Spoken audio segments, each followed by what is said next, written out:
ರಾಜ್ಯ ಸಚಿವ ಸಂಪುಟ ವಿಸ್ತರಣೆಯ ಕಸರತ್ತು ನಿನ್ನೆ ಇಡೀ ದಿನ ದೆಹಲಿಯಲ್ಲಿ ನಡೆಯಿತು. ಈ ಚರ್ಚೆಯ ಸಂದರ್ಭದಲ್ಲಿ ಒಂದು ವಿಚಾರ ಸ್ಪಷ್ಟವಾಗಿದೆ. ರಾಜ್ಯದ ನಾಯಕರು ಕೊಟ್ಟಂತ ಪಟ್ಟಿಯನ್ನು ಒಪ್ಪಿಕೊಳ್ಳೋದಕ್ಕೆ ರಾಹುಲ್ ಗಾಂಧಿ ತಯಾರಿಲ್ಲ. ಬದಲಾಗಿ ನಾನು ಹೇಳಿದ ರೀತಿಯಲ್ಲಿ ಕ್ಯಾಬಿನೆಟ್ ವಿಸ್ತರಣೆಯಾಗಬೇಕು ಅಂತ ಸ್ಪಷ್ಟ ಮಾತುಗಳಲ್ಲಿ ಹೇಳಿದ್ದಾರೆ. ಸಚಿವ ಸ್ಥಾನದ ನಿರೀಕ್ಷೆಯಲ್ಲಿದ್ದಂಥ ಶಾಸಕರಿಗೆ ನಿರಾಸೆಯಾಗಿದೆ. ರಾಜ್ಯ ನಾಯಕರು ಸಿದ್ಧಪಡಿಸಿದಂಥ ಪಟ್ಟಿಯನ್ನ ರಾಹುಲ್ ಗಾಂಧಿ ಅಪ್ರೂವ್ ಮಾಡ್ತಾ ಇಲ್ಲ. ಬದಲಾಗಿ ಯುವಕರಿಗೆ ಅವಕಾಶ ಕೊಡಬೇಕು ಅಂತ ನಾನು ಹೇಳಿದ್ದೀನಿ.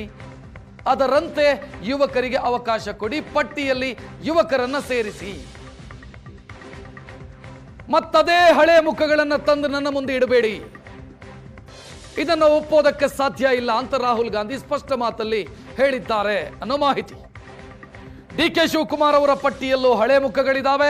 ಸಿದ್ದರಾಮಯ್ಯ ಪಟ್ಟಿಯಲ್ಲೂ ಕೂಡ ಬಹಳ ಹಳೆ ಮುಖಗಳಿದ್ದಾವೆ. ಇದನ್ನೇ ತರಬೇಡಿ, ಮತ್ತೆ ಇದನ್ನೇ ತಂದು ಕೊಟ್ಟು ಇವರನ್ನೇ ಮಂತ್ರಿ ಮಾಡ್ತೀನಿ ಅಂತ ಹೇಳಿದರೆ ಒಪ್ಪಲ್ಲ ನಾನು. ಹೊಸ ತಂಡ ರಚನೆಯಾಗಬೇಕು, ಹೊಸಬರಿಗೆ ಅವಕಾಶ ಕೊಡಬೇಕು. ನೀವು ಕೊಟ್ಟಿರುವಂಥ ಪಟ್ಟಿ ನಾನು ಒಪ್ಪಿಕೊಳ್ಳಲ್ಲ ಅಂತ ರಾಹುಲ್ ಗಾಂಧಿ ಸ್ಪಷ್ಟ ಮಾತುಗಳಲ್ಲಿ ಹೇಳಿದ್ದಾರೆ. ಹೊಸ ಟೀಮನ್ನು ಕಟ್ಟಿ ಆಡಳಿತಕ್ಕೆ ಚುರುಕು ಮುಟ್ಟಿಸಿ. ಅದೇ ಹಳೆ ಮುಖಗಳು ಬೇರೆ ಬೇರೆ ಕಾರಣಗಳಿಗಾಗಿ ಅದನ್ನೇ ತರ್ತೀರಿ ನೀವು ಪಟ್ಟಿ. ಇವರನ್ನೇ ಮಂತ್ರಿ ಮಾಡಿ ಅಂತ ಕೇಳ್ತೀರಿ. ಬಟ್ ಏನು ಉಪಯೋಗ ಅದರಿಂದ?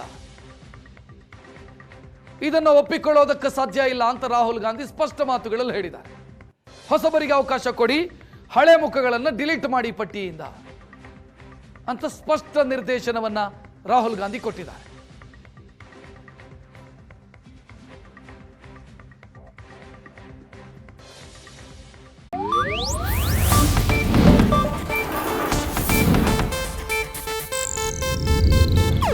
ಇದು ಏಷ್ಯಾನೆಟ್ ನ್ಯೂಸ್ ನೆಟ್ವರ್ಕ್ ಪ್ರಸ್ತುತಿ.